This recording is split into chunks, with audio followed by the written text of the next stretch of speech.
A world apart. The Montgomery estate stood like a fortress behind iron gates and perfectly trimmed hedges that stretched as far as the eye could see, and Lily Harper clutched her worn suitcase tighter as the cab pulled through the entrance, and her heart hammered against her ribs because this was nothing like the small farmhouse she grew up in back in Cedar Falls, where neighbors waved from porches and everyone knew your name, and here everything gleamed with a cold perfection that made her feel impossibly small. She had taken this job out of desperation after her mother fell ill, and the medical bills piled higher than the autumn hay back home.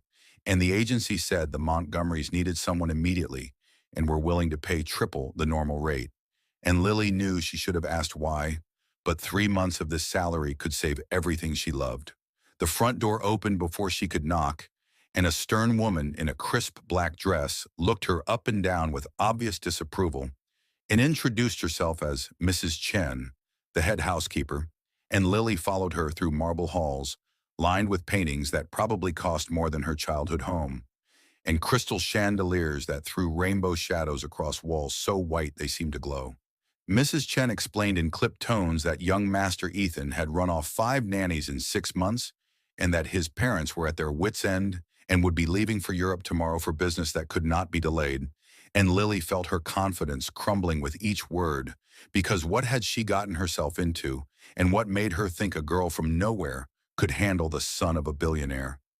Then she heard it and a crash from upstairs, followed by loud music that shook the chandelier above them.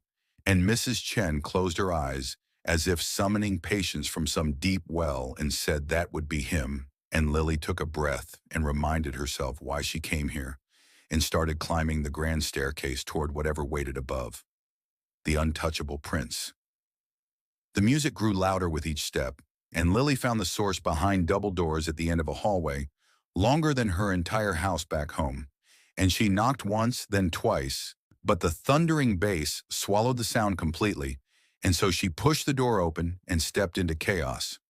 Ethan Montgomery stood with his back to her, and his tall frame silhouetted against floor-to-ceiling windows that overlooked gardens that seemed to stretch into infinity. And he wore an expensive shirt that probably cost more than her monthly rent back home.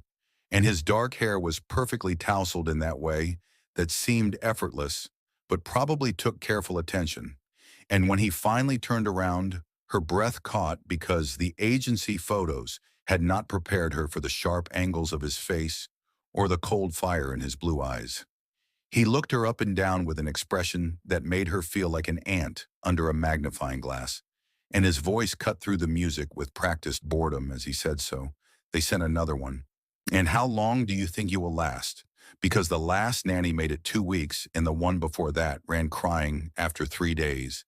And Lily felt anger spark in her chest at his arrogance, and she walked straight to his sound system and unplugged it.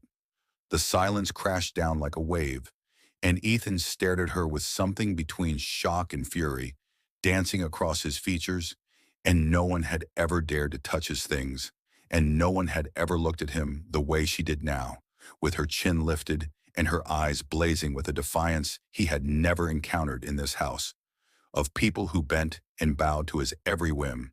She told him her name was Lily Harper, and that she was not going anywhere, and that his games might have worked on the others, but she grew up wrangling stubborn cattle and temperamental horses, and he did not scare her one bit. And Ethan felt something shift in his chest, and something that felt dangerously close to respect, mixed with an attraction he absolutely could not afford to feel. Cracks in the armor. The first week became a silent war, and Ethan threw everything at her, from ignoring her completely, to throwing elaborate parties that lasted until dawn, to disappearing for hours without explanation. And Lily met each challenge with a calm determination that infuriated him, because she refused to break and refused to report him to his parents and refused to treat him like the fragile prince everyone else did. His mother, Victoria Montgomery, had returned from the first leg of her European tour and summoned Lily to the sitting room that overlooked the rose gardens, and her pearls gleamed against her throat as she explained in a voice like silk wrapped around steel that Ethan was under tremendous pressure, and that the Montgomery name carried expectations most people could never understand, and that Lily should remember her place. Lily nodded politely, but inside she wondered what kind of pressure turned someone into ice, and what kind of expectations made a young man build walls so high that no one could reach him. And that night she found Ethan on the balcony outside his room, and the moonlight caught the exhaustion in his eyes, and for the first time he looked less like an untouchable prince and more like a young man drowning in a life he never chose. He did not send her away when she sat down beside him, and they stayed in silence until he spoke. And his voice was different now and raw around the edges, as he told her about board meetings at 18, and business decisions that affected thousands of lives, and a father who saw him as a legacy to be perfected, rather than a son to be loved, and a mother whose affection came with conditions and performance metrics. Lily listened without judgment and without the pity he hated, and when he finally looked at her, she saw past his defenses for the first time and saw loneliness so deep it made her heart ache. And she told him that money could buy many things, but it could not buy freedom or genuine connection. And Ethan realized that this small-town girl with her honest eyes and fearless heart might be the first real thing he had encountered in his entire carefully constructed life.